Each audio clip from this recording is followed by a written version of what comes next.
இந்த காலம் சரி, பொய் வழக்கு போட்டு உங்களுக்கு பணம் இருந்தாலும் அது விஷயம் வேறு, உங்களுக்கு ஆள் சிபார்சுகள் இருந்தால் அது விஷயம் வேறு. செல்வந்தனுக்கு சிறையிருப்பும் சரி, மருத்துவ படலும் சரி, அது ஒரு சொகுசான வாழ்க்கை வாழ்ந்து விடலாம் செல்வ செழிப்பு இருக்கிறவர்களுக்கு. ஆனால் தரித்திரனுக்கோ ஏழைக்கோ அது மிகப்பெரிய நரகமாய் பூமியிலே காணப்படும். சிறையிருப்பானாலும் சரி, பூமிக்குரிய சிறையிருப்பானாலும் சரி, பூமிக்குரிய மருத்துவ படலமானாலும் சரி, அவர்களுக்கு மருந்து வாங்க காசு இருக்காது. நினைத்ததை மருத்துவர்கள் கொடுக்கிற காரியத்தை செய்து முடிக்க காசு இருக்காது.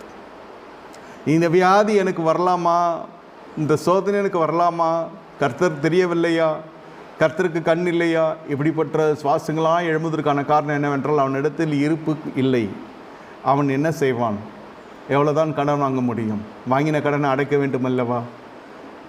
ஆகையால் இப்படிப்பட்ட ஜனங்களுக்கெல்லாம் இந்த பிரச்சனை வரவே கூடாது. ஆனால் அப்படி வந்து விடுகிறது. ஆனால் கர்த்தர் என்ன செய்கிறார்? சிறைச்சாலையில் இருக்கிறவனை கர்த்தர் அப்படியே சிங்காசனத்துக்கு உயர்த்துகிறார். அல்லேலூயா.